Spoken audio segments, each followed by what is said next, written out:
If you're learning to draw and you're in a self-taught mode to do this, and by that I mean you're not doing a structured course, whether there's an out the front teacher or whether it's an online course, but you're basically navigating this, choosing videos on YouTube, perhaps to watch one by one to find the things that you think you need or want to learn to do. This is a really common way to learn, well, really anything these days, but that includes how to draw. But unfortunately, certainly with drawing, it can set us up for a fundamental mistake that we might never recover from. In fact, might lead to us actually giving up wanting to draw completely. I think the issue is that we make an understandable but fundamental mistake about what drawing really is all about. It's an assumption that we don't even realize we've made, and therefore we never challenge it. And so we think that drawing is all about learning to put ink or pencil or paint on the paper in certain controlled ways, that's the real skill that we need to develop. And that's understandable, because when we look at a drawing or a painting, that's what we see. We see the ink on the paper, we see the paint on the paper, combined in a way that creates the artwork. So therefore we need to learn how to put those lines, those marks, those splashes on the paper in the right way. That's the thing where we need to find videos that will teach us how to do it.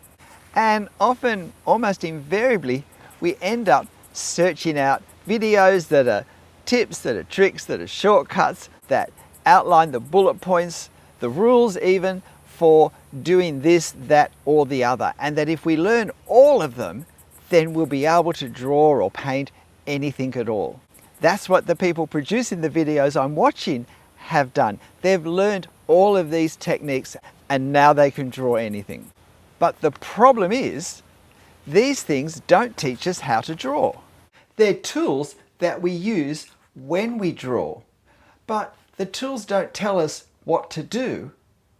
They're tools that we use to do it.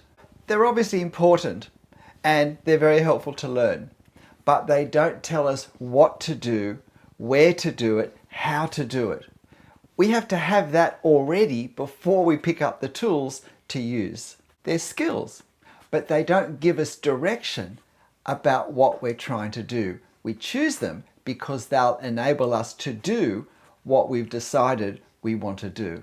But this means we can put a lot of time and effort and practice into developing skills. I can practice till I can draw the straightest of lines and the roundest of circles, but look at a photo and still feel that I don't know what I'm doing when it comes to starting a drawing. And the real tragedy is if I feel there's something wrong with me, that I just can't draw, that other people can, but I can't, so I might as well give up. But instead, the issue is that I haven't yet learnt the things I need to learn, and unfortunately, I haven't had the direction I've needed to enable me to see that point, but also then to work out what do I need to know and how do I find it out to be able to choose, if you like, what tools I need to draw. So, what have I missed? How do I learn that? And I think the answer is that we've missed the big picture. We've missed the overall understanding of what we're doing, trying to do, because that will guide us in the best way to do it. We've rushed to the detail, we've rushed to the tools, the techniques, without first having stepped back and thought, what am I trying to do when I draw? What's happening in this process? It's understanding process more fully, without worrying about what my drawings are, without worrying about what techniques will I need to draw them. What am I trying to do when I draw? It's this understanding of a drawing process that will guide me every step of the way in not just drawing, but in learning to draw. Or should I say, rather, my understanding of a drawing process. There is no, this is how we understand what drawing is, and therefore this is the best process to do it. There are as many drawing processes, at least potentially, as there are people picking up a pen, a pencil, or a brush. But while there is no any one, we need to have one. And when we start, well, probably the easiest, most straightforward way to develop one is to grab someone else's, find someone whose drawings look like the sorts of drawings that we've dreamed of doing, that we'd like to do, and seek to understand not how to draw a straight line, but how do they understand what they're doing when they draw? Because it's this understanding that guides them into what sort of lines and marks and dashes and daubs they put on the paper or the canvas that ends up producing the artworks they produce. Those marks all come from somewhere. They come from the artist's understanding of what they're trying to do in the process that they're engaged with, and therefore they can choose the right tools for any given part of that artwork. But I think ideally we start perhaps with what we think is someone else's, and then we work on it ourselves. We use it, but all the time we're considering, is this producing the sorts of drawings I want to do? And so we might use one from someone else, we might develop it a little bit, we might leave some bits out. In the end, we might reject it and totally start something different. But at every point of the process, we have an understanding that now guides me and directs me into the sorts of marks I need to use, where I put them, how I layer them, what I don't do, the techniques that I use, the techniques that I avoid, the effects that I'm trying to create, the effects that I don't want to create, all aimed at resulting in the sort of drawing that I personally want. It tells me the how, the when, the why of every question I have. From the very first marks in a drawing, it guides me where to start, the best place to start, how I'm going to progress, what things I'll do first, what things I'll leave till last, how much I'll work on any one part of the drawing at any one point in time. It guides me into knowing when I want a nice smooth straight line and when I don't. It guides me not into a particular hatching pattern to use, but it guides me into what I'm trying to create, and therefore I can choose the best hatching pattern, the best way of layering my hatch lines in that particular place for all the effects I want to create. Not just value, not just darkness, but also the effect of the edges and of the textures and so forth. And you might be thinking, oh well, I need to get one of those. The problem is you actually already have one. It's just not a very helpful one because, well, we actually have to have a place where this comes from, whether we've realized it or not. And for most of us, when we start to learn to draw as an adult, the obvious place that our understanding is going to come from is from our previous drawing experience, which for most of us is as a child, possibly as a very small child, where we have very oversimplified references, comic books, children's story books with simplified drawings and colors and so forth, and we copy them. Our aim is to produce as exact a copy as we can of the cartoon, and the closer our drawing is to an exact copy, the more successful we have been. And well, if nothing has challenged or changed that assumption about what drawing is, then we take that into our first adult How to Learn to Draw class, or more likely YouTube video. And because most of us draw from photos most of the time, the assumption we therefore have is that I'm copying the photo. Now, with some subjects, that can work quite well. Boxy, geometric type subjects, such as buildings that often do resemble lots of stacked boxes and other geometric shapes one on top of the other, is perhaps a fairly sympathetic subject for that way of thinking. But trees with their endless leaves, well, no wonder people think trees are hard if we have the assumption that drawing is copying either the tree in front of me or the photo of the tree next to me. Or grass, or maybe hair. Any very finely detailed subject, particularly where we can still see the detail or think we can see it, is going to be a challenge if I think my aim is to copy. What I often end up doing is creating some sort of pattern that really represents that object. I have a pattern for grass, I get a pattern for hair, I get a pattern for foliage, because I've been overwhelmed at the thought of copying, and so I substitute something that's more symbolic than actual. And I walk away thinking that trees are hard to draw, instead of appreciating that rather I have an inadequate understanding of what the drawing process is that doesn't let me draw trees. And the problem isn't the tree. The problem is I need a better understanding of what I'm doing when I'm drawing that will cover all possibilities. And photos are going to give me another problem. They're very two-dimensional, and not because of the obvious reason that they're on a flat sheet of paper, but the photographic process brings detail further away that in life we don't see particularly clearly. It brings it feeling like it's really close with great clarity. And so we see a lot more detail, and not just is that eliminating the sense of depth, of distance from foreground to far distance, but we then now feel the burden, the obligation to try and draw that detail, and that somehow that's part of what I'm trying to do because I'm copying what I see. And invariably I start to copy all the weaknesses of a photo instead of using the strengths of a photo and doing something different than merely copying the weaknesses. Why would I want the weaknesses of a photo in my drawing when as an artist I don't have to have them?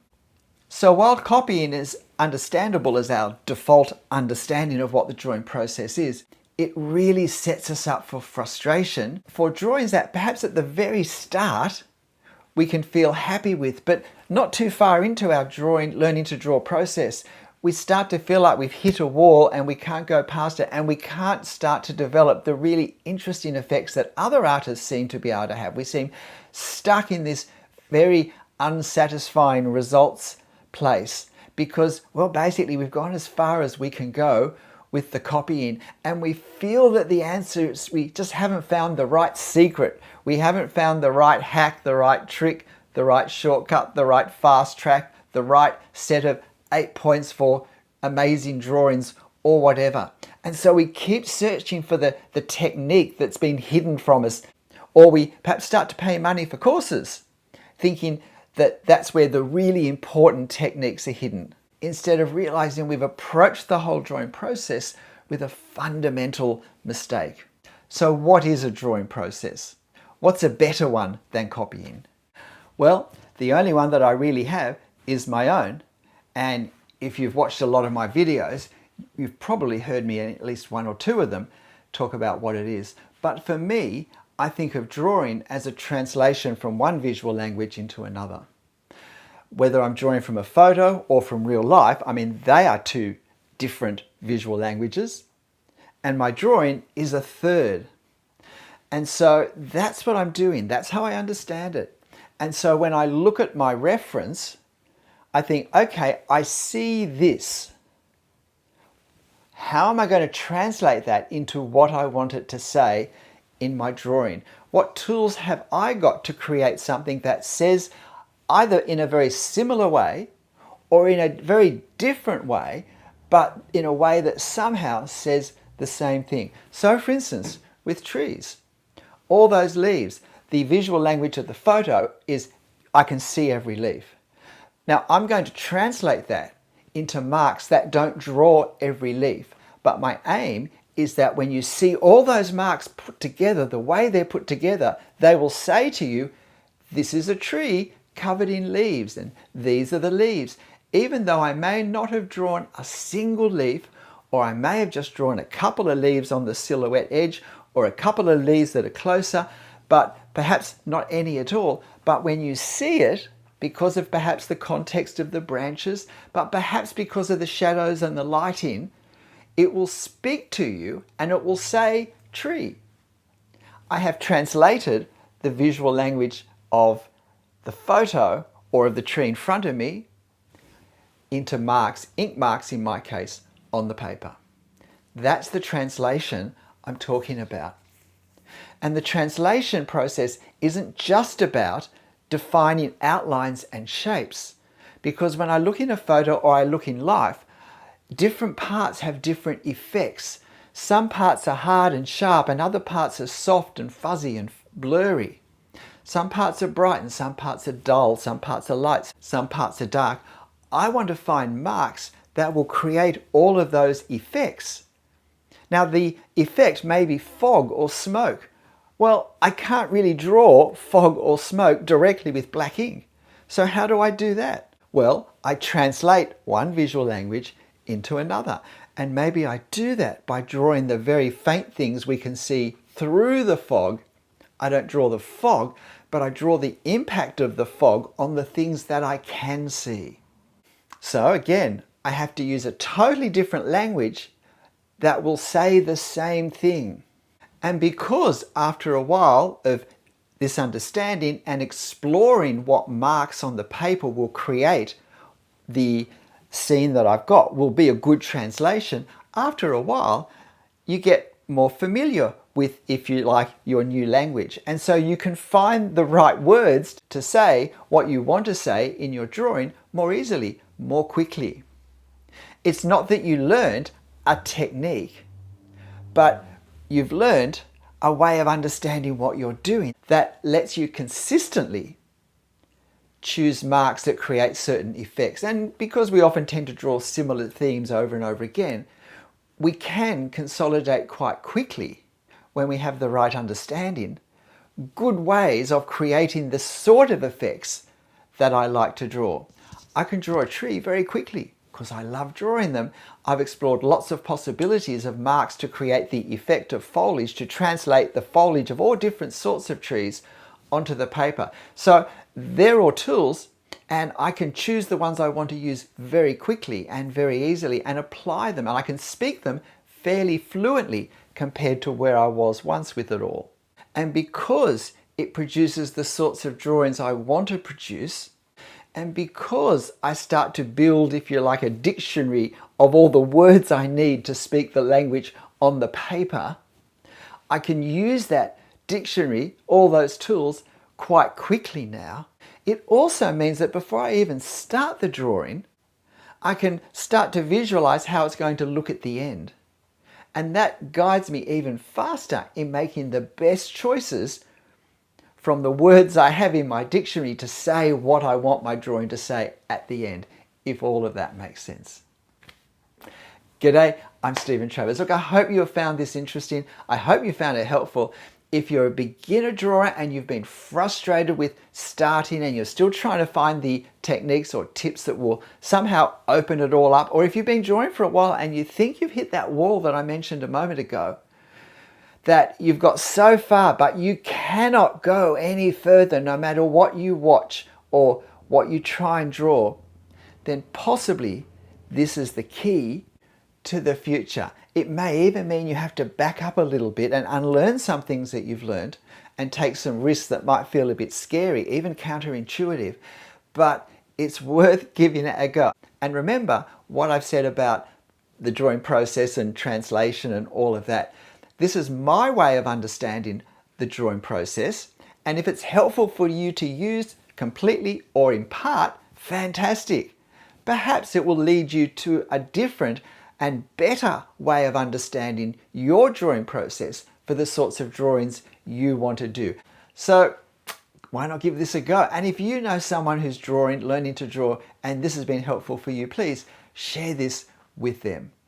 I have lots and lots and lots of videos that explain this translation process with different sorts of examples. But really, all of my demo videos show me putting this translation understanding into practice.